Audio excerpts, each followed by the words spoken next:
Boa noite. Continuo me chamando Renato, né? O pessoal depois quiser acompanhar pelo YouTube, lá é o canal Transmutação Renato, tá lá. E eu estava num evento ontem, e eu me apresentei, ontem não, terça-feira, e eu me apresentei assim, continuo me chamando Renato. Ele disse, se tu vai mudar, aí eu lembrando, que eu já contei aqui essa história para vocês, né, que eu acho interessante, que eu compreendo que a vida é única, chama unidade de vida, né? E como eu compreendo a questão da reencarnação, há uma pluralidade de existências. Uma vida, uma pluralidade de existências. Então, nessa compreensão, lembra aquela passagem que ele briga a noite todinha com o anjo, alguns dizem que ele briga com Deus, não é isso? E ele fica perguntando a noite todinha como é o nome dele, Jacó, né? E Jacó quer dizer o enganador, o mentiroso, que ele enganou o pai, né? E tomou a herança do irmão, Esaú. Então ele não queria dizer que o nome dele era mentiroso. E o anjo, ele briga a noite todinha, ele não diz o nome. E no final ele diz, pois olha, ele diz, como é seu nome? Ele diz, Jacó. Ele diz, pois olha, de hoje em diante o teu nome é Israel. Aquele que brigou com Deus, uma coisa assim. Então, é interessante isso, porque dentro de uma unidade de vida, hoje, na pluralidade de existências, vocês me conhecem como Renato. Mas Deus me conhece pelo meu nome, que é o nome que Ele me conhece em todas as existências. Entendeu agora? Por isso que eu digo, eu continuo me chamando Renato. Talvez vocês tenham me conhecido em outra época, com outro nome, e vão me conhecer de outras formas. É isso, a pluralidade de existências em uma unidade de vida, né? Bom, capítulo 11, amar o próximo como a si mesmo, item 5, dai a César o que é de César. Parece que está calhando aqui o texto com o que nós começamos a conversar sobre um texto ter uma possibilidade de ter vários significados, plurissignificação. E ele tem mais significados porque conforme a evolução espiritual da pessoa, conforme a maturidade da pessoa, conforme o nível intelectual da pessoa, conforme a experiência da pessoa, tudo isso pode fazer com que aquela palavra varie. Varie que a pessoa entende diferente. É aquela questão, eu lembro que o cara tinha um quadro, né? Antigamente você tinha uma lousa, que escrevia com giz, a lousa era verde, né? Ou o quadro negro. E aí o cara pegava, a lousa apagava todinho e fazia um pontinho de giz na lousa. Aí mandava os alunos fazerem uma redação sobre o que é que tinha. Então era impressionante, era o quê? Rapaz, é objetivo, é um ponto no quadro. Mas tinha gente que descreveu o preto, outro que era o ponto.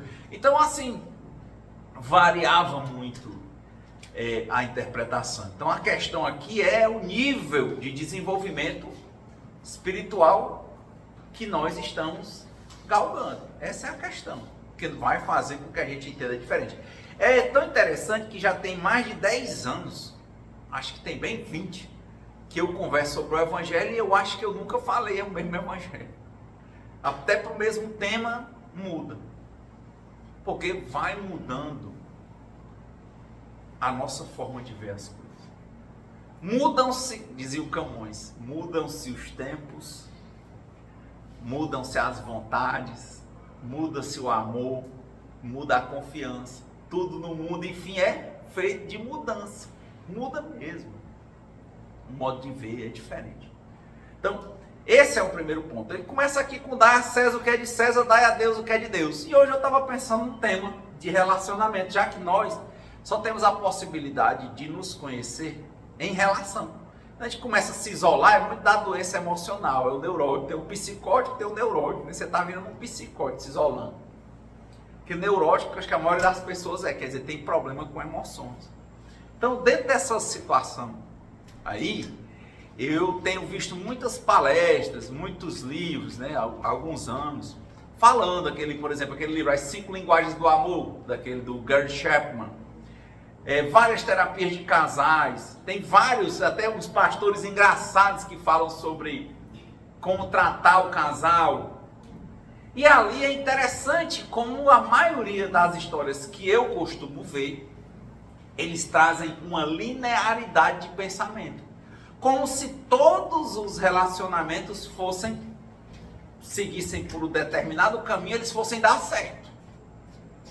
Para que fosse daquela forma, todo mundo tinha que estar no mesmo nível espiritual e cognitivo. Se não tiver, não dá certo. E ali considera, às vezes eu percebo que considera todas as pessoas como saradas. Leia-se, evoluídas. E aí, quando a gente começa a observar a nós mesmos, e observar a partir de nós, também como os outros são, porque estamos na mesma linha evolutiva, no mundo de provas e expiações, nós começamos a ver que nós não somos lineares, nós não somos estáveis, nós oscilamos. É aquele cara que vai te vender e você não quer, ele insiste e um dia ele acha uma janela e te vende. É aquela água mole e pedra dura, tanto bate até que fura. É aquela pessoa que você não quer nem ver hoje, mas se tivesse vocês dois na Lagoa Azul, aquele filme, né? Passa um mês, passa dois, quando vê, estão juntos. E com um olho lá, se não estiverem se gostando. Então, essa coisa do naturalismo, né? Do meio, da ocasião fazer o ladrão, isso é muito forte para nós. Principalmente quando se trata de instintos relacionados a obter prazer ou evitar a dor. Então, quando chega nesses momentos, é aquela coisa, uma pessoa com fome é muito diferente de uma pessoa de barriga cheia. O gosto da comida é outro. E aí que eu ia trazer a questão. A pessoa diz assim, olha, você trate o seu companheiro bem. Você não brigue com o seu companheiro, você não brigue com a sua companheira, você não discuta, você só diga sim que vai dar certo. Ou você faça sempre coisas agradáveis, aí você diz, leve flores. Aí você chega e entrega flores para uma pessoa e a pessoa às vezes tem alergia a flores. Tem gente que tem raiva de flores. Tem gente que acha que o cheiro de flores só lembra de velório. Então é diferente, né? E aí eu começando a ouvir e a ler sobre codependência emocional, com os padrões de conformidade, de negação, de manipulação, de autopiedade, ouvindo, lendo depoimentos de pessoas que partilham experiência, força, esperança. Tem o Codependentes Anônimos, né? O CODA. Ouvindo Neuróticos Anônimos, né? Isso aí tem até alguns vídeos muito bons no YouTube, algumas falas, que é o problema com a emoção. Você vendo, quando eu fui ler sobre Dependentes de Amor e Sexo Anônimos, tem um livro muito bom, os depoimentos e tudo, você escutar partilhas de pessoas que têm esses problemas. E um dos marcantes que eu vi, acho que um dos últimos que eu li, né, também tinha visto Buscadores de Autoestima Anônimos, uma apostila muito boa. Esse aí eu me lembro que muitas vezes eu chorava, começava a ler, eu me via tanto naquilo que era muito impressionante. Eu não sabia que eu tinha baixa autoestima, mas quando começa a olhar, e é impressionante que aquilo não é feito por ninguém técnico, é feito das partilhas, de partilha em cima de 12 passos de experiência, força e esperança. E aí eu me deparei com um livro, né, uma apostila de uma outra irmandade chamada Adictos a Romance Anônimos. E eu me impressionei demais porque ele me mostrou uma personalidade que assim, a gente vai lendo aquilo, é assim, tem coisas que a gente não é mais, mas que a gente já foi, tem coisas que a gente ainda tá. E ali ele me trouxe tem coisas que a gente vê, pessoas que se relacionam com a gente que tem, ou relacionamentos que nós tivemos que as pessoas tinham aquele problema. E aí eu descobri um padrão chamado adicto, quer dizer escravo, à rejeição. Quem acompanha lá no canal, eu acho que tem um vídeo todo que eu falava só disso, adicto à rejeição. Como eu fiquei impressionado com aquilo. E no evangelho passado, a moça que nos precedeu, ela falou assim, um toquezinho, ela disse assim, olha, às vezes você tem um pai, uma mãe, a pessoa que te criou, que ela é grosseira com você, que ela lhe bate e depois ela lhe beija. E aí você começa a entender errado o que é amor, o que é gostar. E aí você não entende. E às vezes você tem uma baixa autoestima muito grande e vive, principalmente na infância e juventude, atrás de ser visto, valorizado e amado pelos pais. Você não se ama. Você precisa, a codependência nesse tempo ainda não é doença, ela é natural. Você se agrega ao seu mantenedor e quer ser admirado por ele, sabendo que quando ele se admira com você, ele lhe ajuda. Ele te dá as coisas. Você recebe uma retribuição. Então, quando essa pessoa ela é ausente, o que acontece? O seu comportamento tende a ser um comportamento complicado, porque você quer a presença.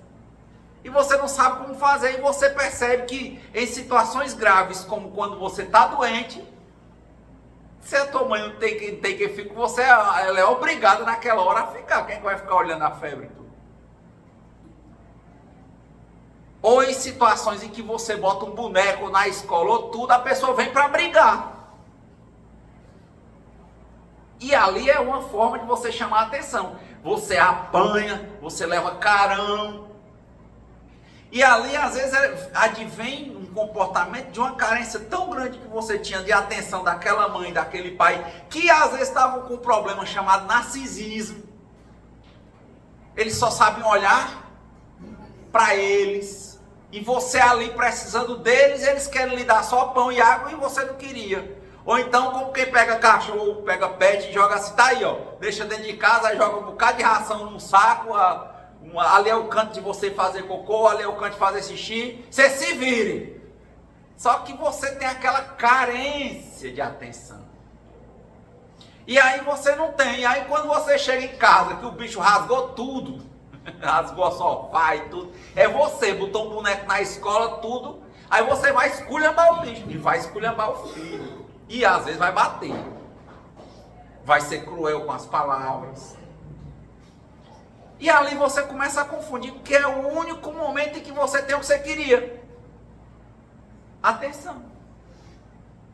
Aí você começa a confundir, você acha, você assim, não, pai, mãe, meu pai e minha mãe me amam. Porque se ele não me amasse, ele não brigava. Ele não diz que a gente briga porque gosta, a gente bate porque gosta, dói mais em mim do que em você. Talvez se tivesse te dar atenção, não é mimar, é dizer sim quando é sim, não quando é não, mas tá perto. Às vezes as pessoas não estão perto por narcisismo, outras vezes porque não tem tempo. Mas enfim, você quer. Não quer explicação, é assim, quem ganha comemora, quem perde explica. E aí você tá lá. Quem você mais quer, por quem você mais quer ser visto, por quem mais você quer atenção, essa pessoa nunca está ali para te dar. Mas quando você bota um boneco que na escola chama o pai e a mãe, você só vai para casa se ele for, é o jeito daquela pessoa vir te buscar. Ou bem ou por mal, ela vem. E chegar em casa você vai ver. Né? Mas ali, impressionantemente, naquele momento em que ele teve que fazer algo extremo, em que ele acabou levando carão, bronca, apanhou até o nível da mãe dizer assim, eu vou te bater até sangrando, nem que depois eu fico lavando suas costas com água e sal. O pessoal dizia assim antigamente, né? O negócio era cruel. Mas dizia assim, quer dizer, ela bate, mas ela vai cuidar porque ela me ama. Olha, ele começa a confundir o que é amor. Aí é logicamente que é aquele momento, depois a vida volta ao normal. Quem era distante, continua distante, não é assim não? Depois que você fica bom, sai do hospital, vida normal, que segue. A pessoa volta a ser distante e você volta a ter carência. Aí você começa a arquitetar um plano de novo. Como é que eu vou fazer agora para essa mulher olhar para mim de novo? E isso é inconsciente às vezes, né? Claro. Uma parte sim. Eu acho que vai ficando inconsciente com o tempo. Porque quando a gente vai crescendo, a gente começa a comer do fruto da árvore do bem e do mal. A gente começa a ser educado que certas coisas são ruins e erradas. Então a gente não deixa de fazer, a gente mente, a gente camufla, a gente manipula. Por isso que se torna inconsciente, porque a gente vai escondendo, a gente não vai dizer. Se eu disser assim, você é narcisista, aí você diz, você é um louco, você tem inveja de mim. Você não vai assumir. Quem é que vai assumir? Você tem muita inveja. Você só olhe lá, se Deus olhasse para você e dissesse, você tinha inveja, se você aceitasse. Avalie os outros. Quem é que aceita aqui, dizer que tem esses tão invejosos? E quem é que não tem inveja? Mas você não aceita, tá vendo? Você camufla. Você vai dizer que é isso, é aquilo, a conversa é um vialejo, um lereado, né? Você aprendeu a camuflar, esconde sentimento. O que é errado você bota nos outros e você dá outro nome. É igual o pessoal que, quem é ambientalista, veneno de planta chama de agrotóxico, não é não? Quem é fazendeiro chama de defensivo. Tá vendo? Não é mais assim legal, é um defensivo. É a mesma coisa. Você estava praticando o agrotóxico e virou, agora você disse que não é, que agora é um defensivo, você está defendendo. Não é assim que a gente faz ou não? Quanto mais escolado a gente fica na vida, mais mentiroso a gente fica. Não é não? Por isso que para a gente trabalhar reforma íntima, para entrar, por exemplo, nos passos dos anônimos, sendo ou não de qualquer irmandade, você tem que sair da negação, é o primeiro passo, e tem que ter honestidade absoluta com você e com Deus. Porque você está tão cheio de mentira, como dizia o Machado de Assis, a gente começa a mentir tanto para os outros, que uma hora a gente começa a acreditar nas próprias mentiras que a gente criou. Certo? Então, voltando para a historinha lá, aquela criança que começa e é jovem, ou aquele jovem, que começa a ter todo esse movimento em que a maior parte do tempo é carência, e ela tem um momento, nem que seja depois da pisa de uma mãe ou um pai que bateu, beijando e alisando, chorando porque bateu, porque foi forte demais. Aquilo ali, ele tem um prazer, uma dopamina, é um tesão, sabe, dele sentir-se amado, mesmo que seja por um pouco, diminuto período de tempo, sabe? Aí você compara, cresceu, quanta gente não está viciada em sexo, que o sexo na hora do gozo, aquele momento que é rápido, mas é como fosse aquilo, sabe? A pessoa passa um tempão sofrendo num relacionamento tóxico para ter um momentinho de tesão, só coisinha. Aí ele fica atrás de um e de outro, se submetendo a um e outro, se sentindo um lixo para um e para outro, para ter uma coisinha, porque ele passou a vida todinha atrás de coisinha. Então a vida dele é mais dor do que prazer. Por isso que diz que ele é um adicto à rejeição. Ele vai se relacionar com pessoas que vão machucar ele, ela, que rejeita, que fala mal, que são difíceis, relacionamentos difíceis, relacionamentos proibidos, tudo porque vai ter aquele momento que vai ser insano, sabe? Rapaz, mas naquela hora, né? era a mesma hora, depois de uma pisa grande, de receber um abraço de uma mãe chorando. Aí você olha e diz: poxa, Renato, então essa pessoa está adoecida. Ela está doente. E faz tempo que ela está doente. Agora diz, como é que essa pessoa vai querer ficar recebendo buquê de flores? Quer? Ela está acostumada a passar mais tempo sendo rejeitada do que sentindo prazer. Ela está educada a ficar se esforçando, tem que doer, para ela conseguir um pouquinho de prazer. Então ela se acostuma a ficar sempre fazendo coisa pelo jeito mais difícil. É tão camuflado o negócio que às vezes chega a dizer assim: menino, tu tava com um cara tão legal, não sei o quê, mas abusei. Ele é tão besta. Tu sabe, né? Eu gosto de gente sem vergonha. Eu gosto, sabe? É assim, assim, assim, assim. Vai atrás da história. Será que ali não está você diante de um adicto ou de um adicto à rejeição? Está doente. Mas essa pessoa não aceita que está doente. Ela não compreende, ela não vê. Ela só sabe que a vida dela é essa loucura. Em grandes momentos de dor, atrás de uma picada maluca de prazer em um momento. Pá! Ela vive buscando, é como quem já vira aquela história do sapinho pulando umas pedrinhas no lago, aí a gente pula para não pisar na lama, né? Pulando uma pedrinha, é assim, você fica um pulo, aí pula uma pedrinha, pula uma pedrinha, pula uma pedrinha. Tá difícil compreender isso? Consegue enxergar a si ou alguém nessa situação em algum momento? Quem consegue? É isso. Essa pessoa, não adianta você dizer, dê a ela chocolate, dê presente, diga que é bonita. Ela, por estar doente, ela não sabe receber aquilo. Não sabe.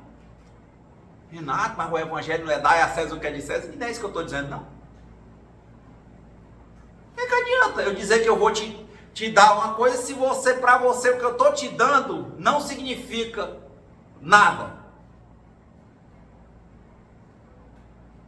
E eu não posso fazer nada. Entende que eu não posso fazer? Porque se eu disser, por exemplo, que você é adicto à rejeição, quem é que vai aceitar um negócio desse? Ou se você que é danado por um adicto à rejeição, ele procurar um narcisista. Ele tem um narcisista. Aquele que só pensa em si, porque esse cara ou essa mulher vai fazer você sofrer. Mas em determinados momentos ele vai querer aparecer e vai querer ser, ou ela vai querer ser a pessoa na cama, não sei o que. Aí vai ser aquela intensidade. Você pensa que é com ele, é com ela, é porque é ele, é porque ela é. Não, é porque é aquele mesmo padrão velho, sabe? De pular de pedrinha em pedrinha os espaçosão. Qualquer um vai ter esse lereado. Pode ver que quem tem esse negócio já teve várias pessoas em que era a pessoa. E quando passou veio outro e me foi do mesmo jeito. Então eu me debrucei para não só ler e ouvir, mas para pensar sobre isso. E realmente é dar a César o que é de César e dar a Deus o que é de Deus. Nós precisamos nos enxergar, nos relacionarmos conosco, para que nós possamos ver o que tem dentro de nós, deixemos de julgar, dizer o que é certo e o que é errado, primeiro olhar, para entender. Se é o que você entende como inveja, que seja, mas não tenha inveja como algo bom ou ruim. Se está em você, veja como seu. Se você tem esse padrão de rejeição, veja como seu. Porque aí você sai da negação e dá o primeiro passo. O primeiro passo para a recuperação é reconhecer o problema. Como é que você vai reformar? Se aqui trata de reforma íntima, se você já está tão mentiroso para os outros que você acha e diz que você é feito. Você diz que você é bom, que você é boa. Quando o próprio Jesus, quando disseram bom mestre, ele disse bom é Deus, ele não aceitou. E você não assume erro. Porque é bom falar para os outros dos erros dos outros. Porque ali a tua baixa autoestima, você se sente mais do que os outros. Aí começa o egoísmo. Ao invés de querer ser melhor do que você mesmo, você fica querendo ser mais do que os outros. E isso não tem fim. Não tem fim. É impressionante. Hoje pela manhã eu estava conversando e um rapaz olhou, um colega muito antigo, e disse, rapaz, esse seu carro é muito bonito e tudo. Mas eu contando, aquele outro seu carro era muito bonito. Eu disse, pois é, mas quando tu vê outro, tu não acha mais bonito? Eu disse, cara, todos os que eu tive eu achava muito bonitos. Eu gostava. Ah, porque era teu. Não era porque era meu, porque quando eu fui para aquilo ali, eu queria aquilo ali, entendeu? Eu achava bonito. Mas quando tu vê outro, não quer outro, não, é a mesma coisa. Se você vê uma mulher loira, uma morena, cada pessoa de um jeito, uma troca a outra, é cada pessoa de um jeito. Aí eu dizia, olha, o que é meu é meu. Aí dizer, pois eu, cara, quando eu tô num carro assim que eu acho que é um espetáculo, aí o cara encostar no outro que eu achar que é mais do que o meu, pronto, o meu se apaga. Eu disse, pois não, eu adoro o meu. E eu adorava o outro também. Ele, mas era meu, então por que tu trocou isso? Porque mudou de modelo, ia ficar difícil a fazer as coisas. Mas eu gostava. Gostava muito, não achava que nada, não queria dar no carro de ninguém. Gostava. Mas tá vendo? A comparação chega ao nível da pessoa desmerecer o que ela tem, que ela acha que é bom, entende? Ela não era uma pessoa que comprou uma coisa porque só podia pagar aquilo, ela pagou o que ela queria, mas mesmo assim, quando ela vê o outro que ela acha que é mais, ela acha que o dela não presta mais. É o efeito iPhone, né? Que a pessoa nunca está satisfeita, quer sempre um novo modelo. Pois é, eu tenho tanto medo de falar, porque eu nunca tive um iPhone. Por que eu estou te dizendo que eu tenho medo de falar? Eu nunca tive, sempre tive celulares Android, porque eu sempre achei que o Android ele é genérico, ele pega tudo. É mais fácil. Mas eu também vendo isso, eu tenho que ficar me olhando, porque eu tenho um pouco de todas as coisas. Eu tenho muita, às vezes, codependência se eu tiver recaído. Então por que eu vou dizer que eu não me comparo? Uma pessoa disse uma vez que tudo na vida é venda. A pessoa está sempre, por isso que mente muito, né? A pessoa está sempre se vendendo. Aí uma pessoa disse para mim assim, olha Renato, quando uma pessoa chega e diz, olha, eu estou com esse celular aqui que vale 15 mil reais, e a outra que diz assim, porra, o meu aqui é aquele que só recebe, ele só é pai de santo. Ele disse, tanto esse que é de 15 mil está vendendo, quanto o outro que é nada, ele está vendendo. Um está querendo vender uma imagem que é rica, e o outro está querendo vender uma imagem que ele é humilde. Então, ambos estão adoecidos pela codependência, estão se comparando com os outros e querendo ser mais em alguma coisa. Então, por isso que eu estou te falando, não falo porque eu ainda não sei se aí também eu não estou passando para você, e principalmente para mim, que eu sou humilde porque não tenho, entende? Eu tenho que me olhar. É muito sutil. De estar o tempo todo trocando por algo melhor e não gostar do que tem. Mas é sutil, entende? Eu estou dizendo, é tão sutil isso. O momento em que a gente sente uma emoção e o momento em que a gente se descontrola na emoção. O momento em que a gente tem um momento de prazer e entende que relacionamentos têm altos e baixos, tem dificuldade, e a gente chegar ao momento de ver que na verdade não é um momento de vida, a gente tem uma adicção, a rejeição, entende? A gente precisa se relacionar para a gente entender a diferença. Ninguém está dizendo que há um relacionamento que só é massa, só tem prazer, a vida não é assim. Mas também a gente vê quando a pessoa se tornou um adicto à rejeição. Esse que vive lutando, doendo mais para sentir um pingo de prazer, desde que seja bem intenso. É sutil, tem que tomar muito cuidado. Eu fico meditando, eu medito parado e tudo que eu estou fazendo, eu estou me analisando, eu fico me olhando, o que está acontecendo? Quantas vezes eu me pergunto, Renato, será que você está com inveja? Então, eu faço essa conversa comigo. Isso aqui é inveja, não, isso aqui não é, não, isso aqui é... Eu faço essa conversa comigo. Muitas vezes. Muitas vezes. Esse é um ponto. Eu vou me olhando. Porque há oscilações. Eu não sei vocês, em mim há oscilações. Então, eu vou trabalhando ainda com várias ferramentas. Eu medito, eu pinto, eu penso, eu falo, eu vou para um grupo, eu converso. É isso.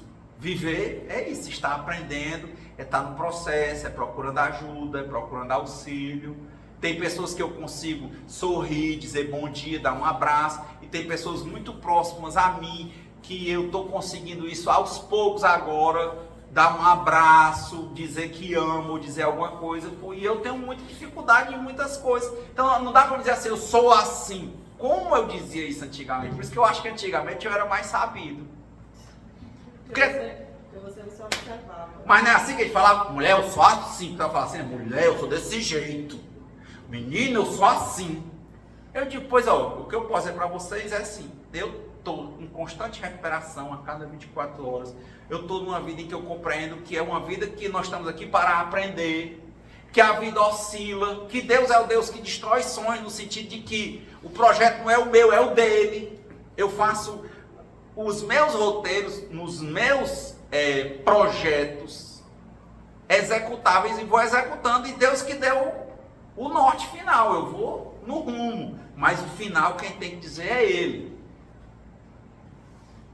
Então é difícil aceitar o não, é difícil aceitar a posição do outro, é difícil estar num relacionamento, por exemplo, em que você descobre que o seu companheiro ou a sua companheira é narcisista.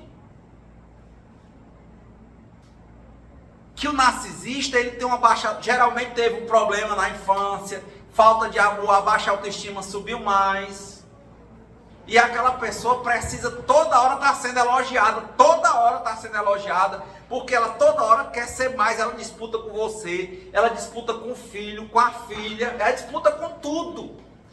E quanto mais você disser que ela é boa, quanto mais você der, você pensa que vai agradar. E o que vai acontecer? Não agrada, porque para o narcisista nativo que não está em recuperação, não tem limite. Você vai ter que aprender muito bem a viver esse relacionamento para saber as horas de falar e as horas de calar, as horas de ignorar o que a pessoa disse, a hora de puxar o freio. Vocês estão conseguindo compreender o raciocínio? Conseguem ver pessoas assim, ou se vê em algum momento assim? Não adianta, você pode dizer o dia todinho, dar flores, joia, Ferrari, Lamborghini, carro que voa, avião. Se a pessoa for narcisista, não entender que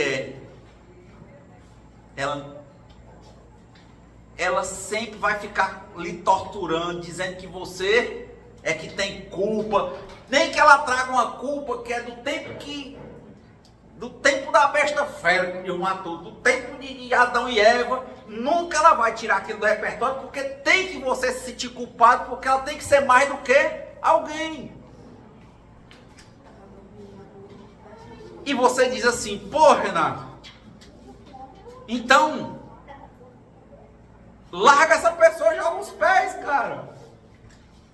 Mas não é assim e se você já tem filhos? E se é tua mãe? Como é que tu vai jogar o pé da tua mãe? Tem um grupo de anônimos, o nome é esse, filhos que sofreram com mães narcisistas anônimos. O nome é esse. Aí faz o que com a mãe? A mãe é desse jeito. Passou a vida atrás do mundo e ele correndo atrás dela. A vida ele fazendo tudo pela mãe, é como ele assumindo errado, né? Um disfuncional o relacionamento, ele assumindo o filho, assumindo o papel de pai da mãe e do pai.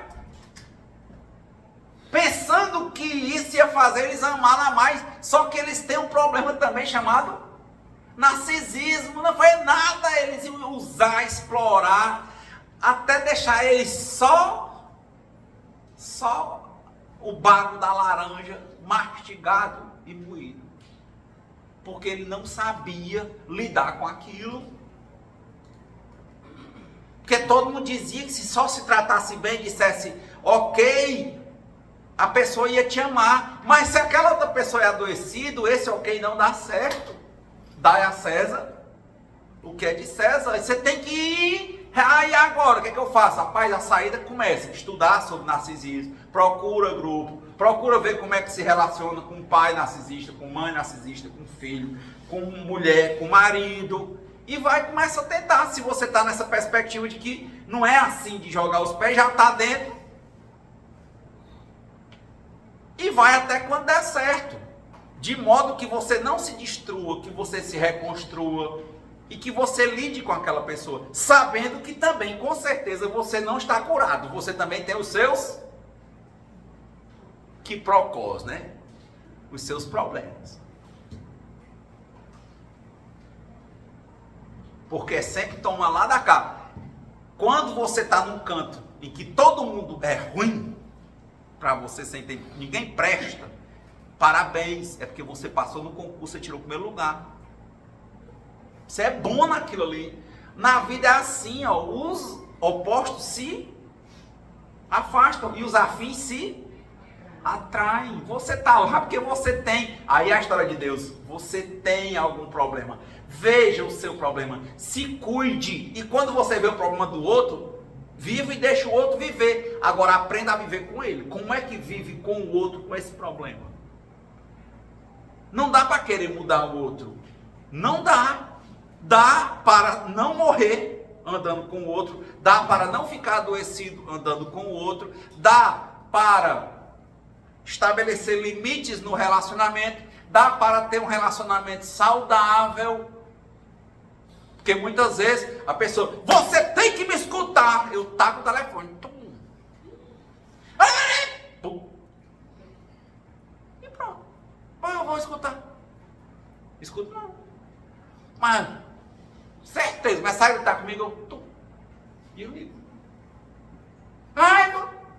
Liga de novo. Bloqueio. Quando eu quiser, eu desbloqueio. Quando acalmar. E muda, porque é daquela personalidade, ela quer dizer, ela quer machucar, entendeu? Eu ligo o telefone. E se a pessoa ficar com o silêncio que agride, hein, Renato? Aquela cara ruim pra ti o dia todinho, tu pra lá. Existe, eu sei igual a pessoa. A pessoa dá o silêncio que agride, eu também dá, tô de mal. Né? Digo, não. Limite.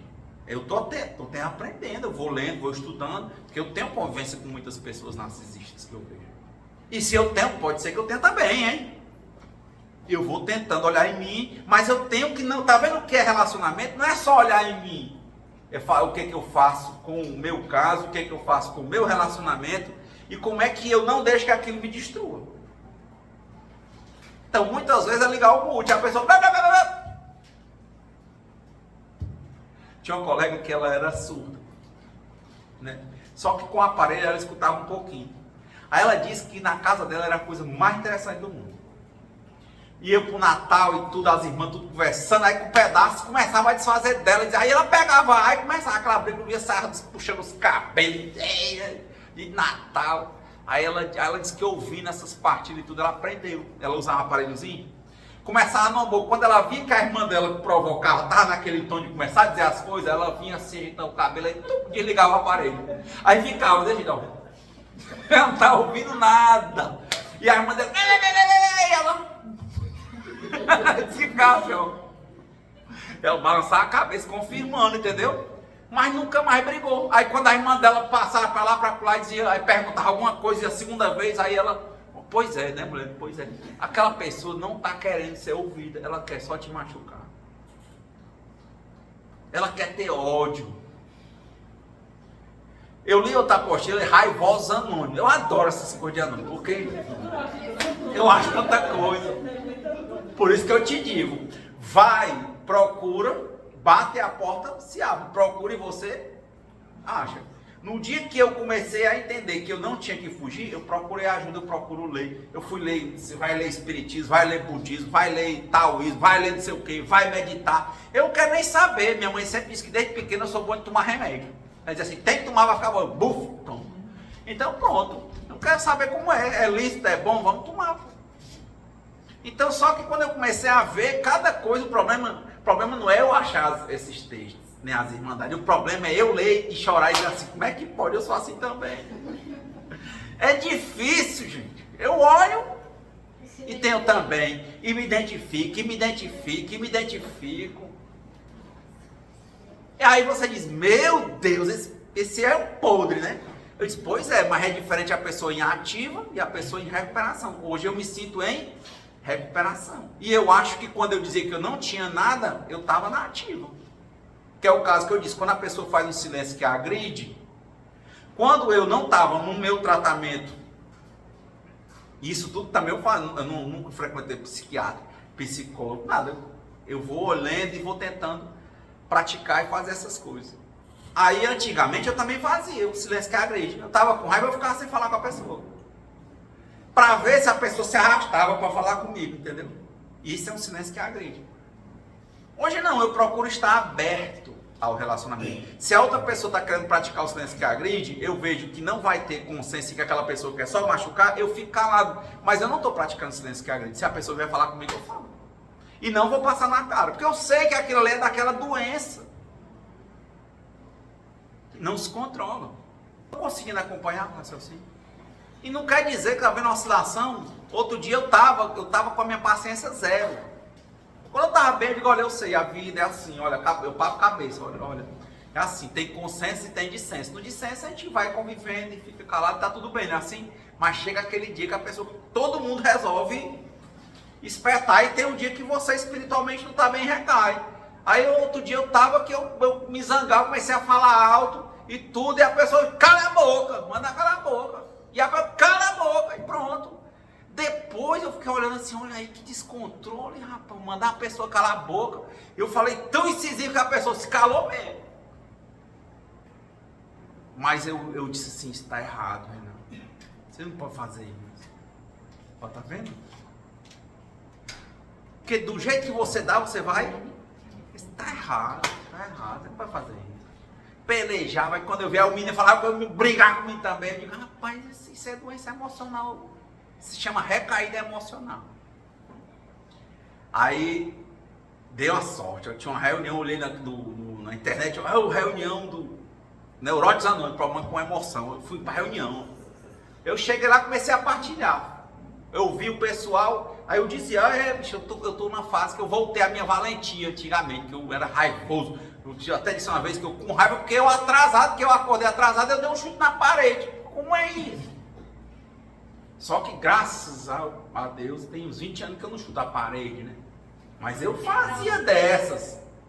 Mas é irracional, é legal isso que você está falando. É irracional. Como é que você tem um marido que é seu companheiro, ou você tem uma mulher, e você fica sendo cruel com a pessoa também, não é irracional?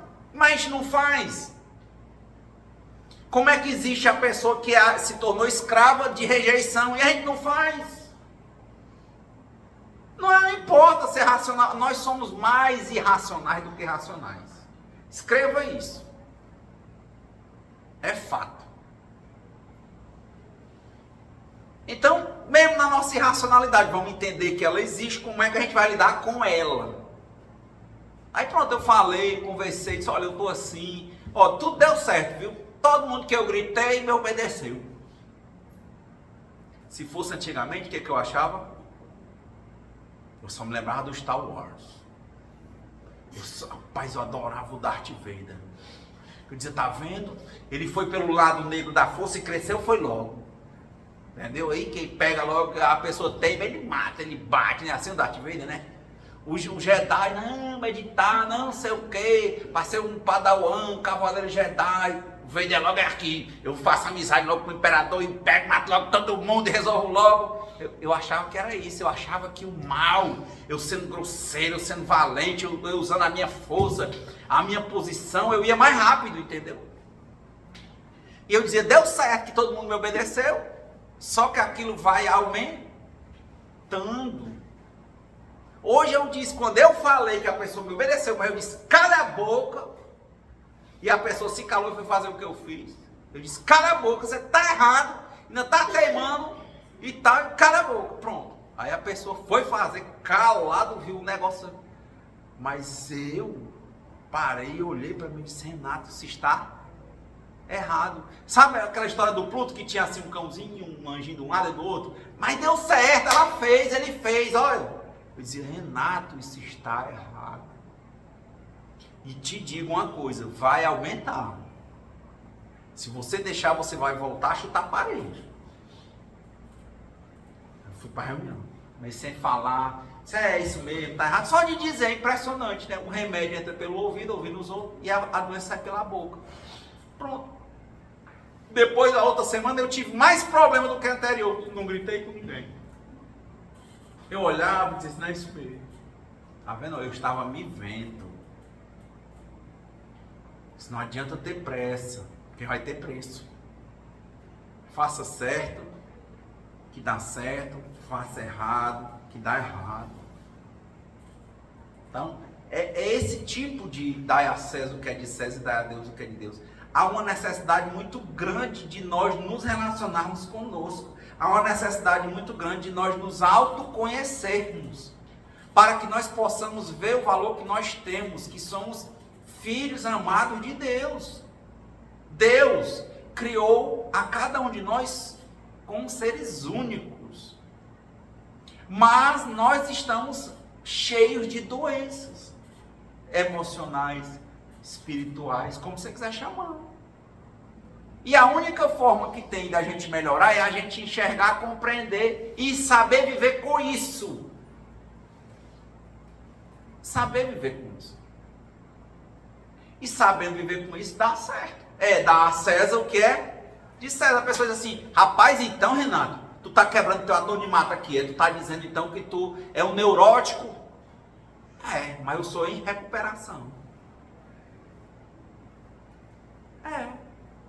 Porque o quinto passo dizia isso, que eu tenho que aprender. Primeiro eu tinha que reconhecer para mim no primeiro, depois eu tenho que reconhecer a natureza exata das minhas imperfeições para mim, para Deus e para outra pessoa.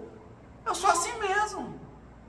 É diferente o cara ser político, por isso que eu digo, rapaz, não daria para não ser político. Porque você tem que mostrar para as pessoas o que as pessoas querem ver, e as pessoas não querem ver que eu sou uma pessoa que, como todo mundo, eu vejo que eu tenho momentos de maior controle e que vez por outra eu ainda dou uma derrapada e me descontrolo. Eu sou assim. Só que antigamente eu deixava para lá, não ligava, achava que era besteira, era da vida. Hoje não. Cada derrapada eu estou prestando atenção. Eu não me comprazo só por hoje na imperfeição, mas eu tenho o dever de olhar para ela. Eu tenho o dever de olhar que eu tenho inveja, que eu tenho ira. É toda hora, é de todo mundo? Não, mas isso às vezes acontece. Que eu não vou ser simpático. Não digo que isso é normal, eu digo isso é da doença emocional. Mas eu não digo assim, faz por causa da doença. Não, eu estou melhorando. Eu vou melhorando, eu vou me trabalhando. Eu te garanto que eu vou melhorando, vai mudando. É só a gente dar continuidade, sem pressa e sem pausa. Dá continuidade. Eu conheço gente, já tem, por exemplo, eu bebi 25 anos de bebida alcoólica, né? Só por hoje tem 7 anos. Eu conheço gente que já tentou mais de 100 vezes, não consegue. Por uma semana não consegue. E conheço gente com 20 anos, hoje eu estava conversando com 20 anos, que tudo dele era louco. Ele ajeitou a vida inteira, recaiu e está aí, feito besta. Pergunta se ele disse que voltou por causa da mulher. Porque o problema não é o álcool, o problema é o egoísmo. Ele veio dizer para mim que foi assim. Tinha um bar, 20 anos, restaurante, tudo direitinho. Aí chegou lá, ele foi servir um vinho pro cara, aí pegou a tampa e cheirou. O filho dele, que viu ele quando ele era alcoólatra, 20 anos atrás, viu e foi em casa e disse, mãe, eu acho que o pai voltou a beber. Aí a mulher, ao invés de saber lidar, ela foi lá logo brigar com ele, esculhambou ele. Aí ele olhou para ela, pegou, botou no copo e vulpo. Ela está com 4 anos, recaindo. Já perdeu tudo. Foi por causa da mulher? Foi não. Porque você, eu não falei, mas eu pensei, porque ele não assume que tem uma doença chamada alcoolismo. É a doença, cara. Dá para viver bem? Dá, se você reconhecer que tem e você se afasta. Tá, evite pessoas, ambientes e situações. É o caso. O doente emocional. Eu vou entrar aqui em controvérsia. A mulher ali briga, bate nos outros. Bom, eu vá lá, Carlinhos, atender que você é mais manso. Eu não vou não. Eu não vou não, porque eu posso entrar numa controvérsia, eu vou trocar com ela, a pessoa nós saímos nas porradas aqui, nós. Entendeu? Então eu vou não. Se eu estiver muito bem espiritualmente, eu vou. Mas eu vou me olhando e digo, olha, eu já não estou com muita paciência não. Renato, mas quantos gente não chega no centro e fica assim? A pessoa chega e fala assim, olha. Chega, não tem nem oscilação de tom, né? A pessoa, tudo bem, não sei o quê, parece que já está voando aqui. Digo, olha gente, eu acho que isso não é verdade. Mesmo comigo não é não. Então eu vou olhando, olha, hoje eu estou bem. Eu consigo enfrentar um monte de coisa. Vamos vendo, vai mandando aí que eu vou enfrentando. E tem dia que eu vou chegar e dizer assim, cara, hoje não manda muita coisa não, porque eu estou me resolvendo aqui, o negócio está pesado. Tá vendo? Quando você vê o problema, você vai trabalhando as soluções. A ideia não é o exemplo, nem do que é bom, nem do que é ruim. É tentar ver como você é. Evitar esses preconceitos, seja pelo que você acha que é bom, seja pelo que você acha que é ruim. Aprender a lidar com a gente como a gente é. Ser honestos conosco e com Deus. Para que nós possamos melhor nos relacionar conosco e com Deus e com a vida. Possamos nos amar. Aí a gente já vai trabalhar a baixa autoestima, que ela vai ficar equilibrada. E vamos, em nos amando, vamos ser capazes de amar e de receber amor, né? Amar e receber, porque se não tiver esse tipo de coisa, não acontece. Então é isso que eu tenho visto. Então, de novo, eu não posso dizer que o outro tem nenhum problema desse que eu tenho, eu só posso dizer que eu tenho. Mas se você está vivendo, se eu estou vivendo com o outro, eu fico observando, e mesmo que o outro não saiba, não vá assumir, até não se deve dizer que o outro tem um problema, mas eu vou olhando, tem que ser muito sutil isso, e tentando aprender a conviver com a dificuldade do outro. Outro dia eu vi um cara falando sobre amantes, né? Que amante, daí o cara tinha uma piada, né? Disse que ele tinha uma mulher, a mulher só veio reclamando, ele tinha uma amante, a amante era legal. Aí do dia que ele deixou a mulher, foi para amante, ele chegou lá, chegava na casa, tomava banho, jogava a toalha nos cantos, botava o pé no sofá, né? Era um pezão sujo, ela não dizia nada. Aí no dia que ele juntou com ela, aí ele foi, deitou lá com os pés sujos, ei meu filho, tira o pé do sofá. Disse, mas rapaz, você nunca reclamou disso, sério, mas eu era sua amante, agora eu sou sua mulher. Ajeita a casa nossa aí, eu não quero nada bagunçado. Pô, já mudou. E eu vi uma pessoa falando assim, poxa, quando você tem problemas, que todo mundo tem, uma vida que oscila, um relacionamento que oscila como tudo na vida, mas tudo passa. E você acha uma fuga, que é só um momento que você só quer aquilo, como é que você vai achar ruim? Como é que você vai achar ruim beber? Se toda vez que você tem problema, a cachaça está no ponto. Ela não diz nada. A amante, se você só quer sexo, ou amante, só chega lá, só sexo. O outro está vivendo sexo, conta para pagar, menino dando trabalho. Na hora que ele vai compartilhar o todo, dá problema, é porque você só está vivendo um momento. Mas não existe vida de um só momento. Não existe relação sexual que é permanente. Existe? Não. Então vai ter um momento assim e outro momento diferente. Então, realmente é lógico, você vai tender a buscar uma coisa que te dá um pico, que é só uma coisa só, é um prazer naquela hora. Mas viver é essa complexidade, é esse monte de relações. E viver bem é viver andando conforme a corrente, dançando conforme a música. Não é o carro do outro melhor, não é a mulher do outro melhor. Não, você tem, seu pai é seu pai, sua mãe é sua mãe. E vai lidar como é. Mas você tem que se entender e entender o outro para entender esse relacionamento, como é você com aquela pessoa. Ela tendo o que ela tiver, porque também sarado, normalmente nós não somos. Sempre a gente tem algum tipo de problema.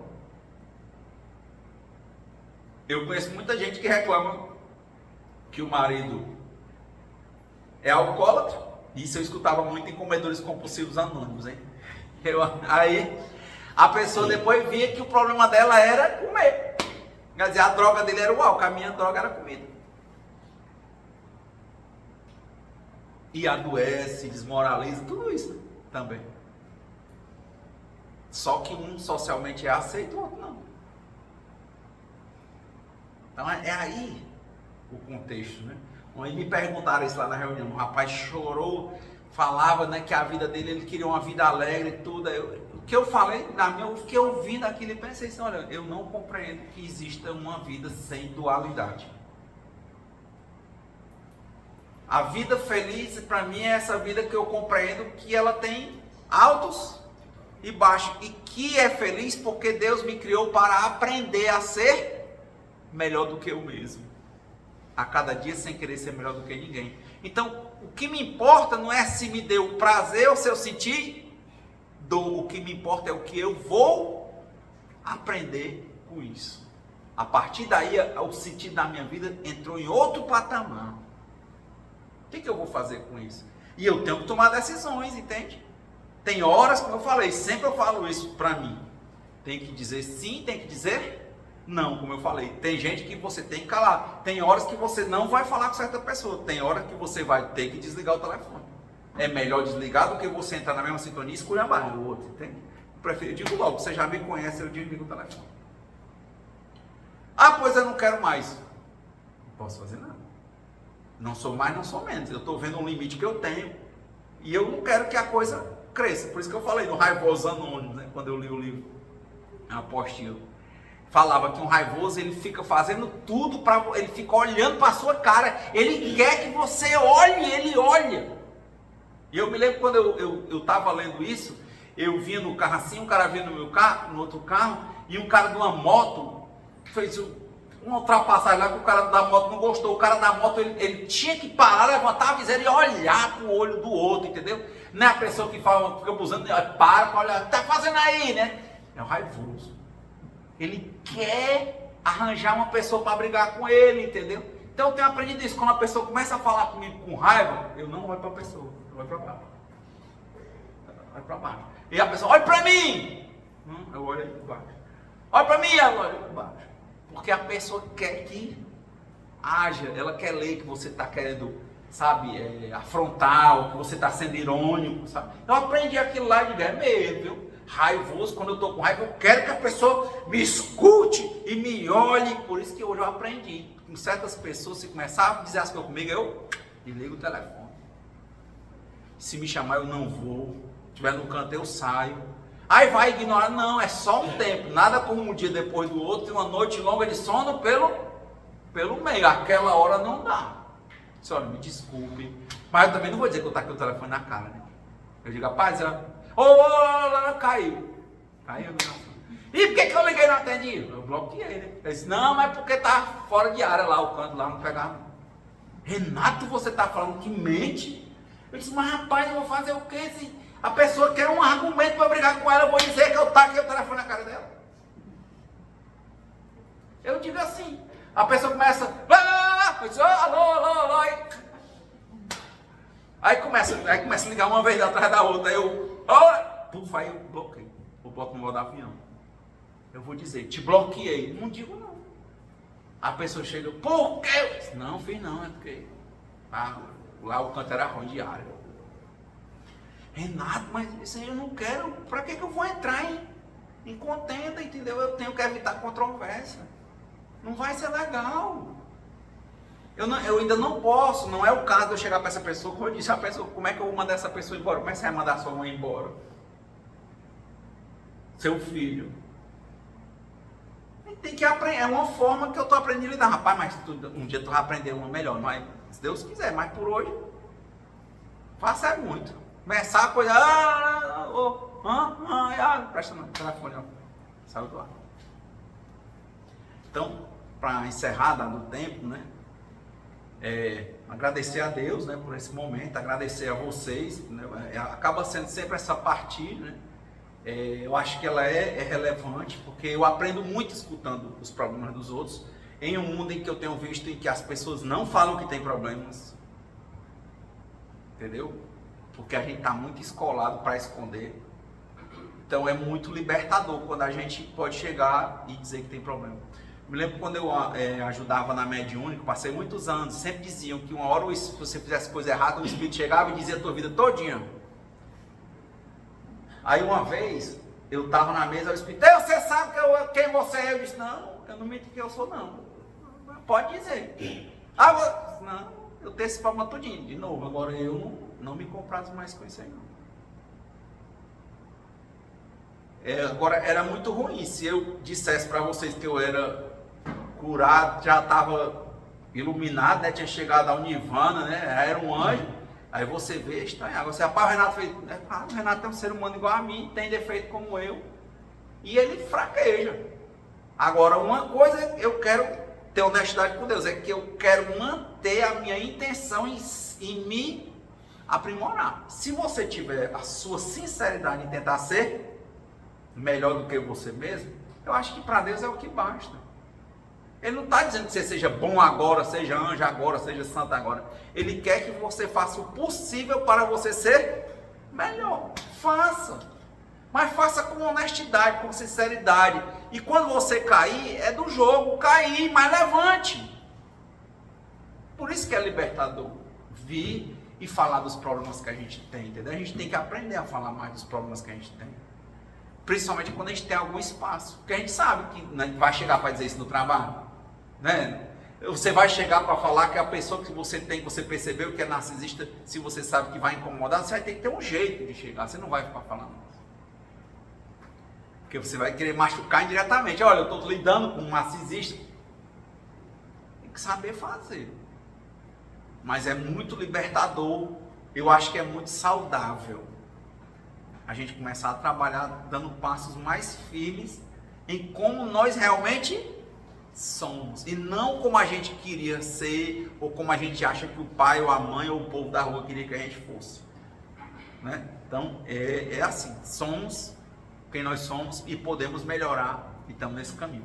Então, que Deus nos conceda a serenidade necessária para aceitarmos as coisas que nós não podemos modificar, coragem para mudar aquelas que nós podemos, e sabedoria para reconhecer a diferença, e que seja feita sempre a vontade de Deus e não a nossa. Muita paz e boa semana. Obrigado.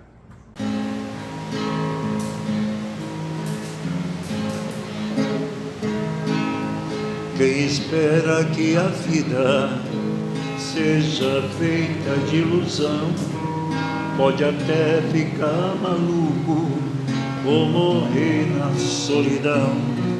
É preciso ter cuidado pra mais tarde não sofrer. É preciso saber viver. Toda pedra do caminho você deve retirar. Uma flor que tem espinho você pode se arranhar. Se o bem e o mal existem, você pode escolher. É preciso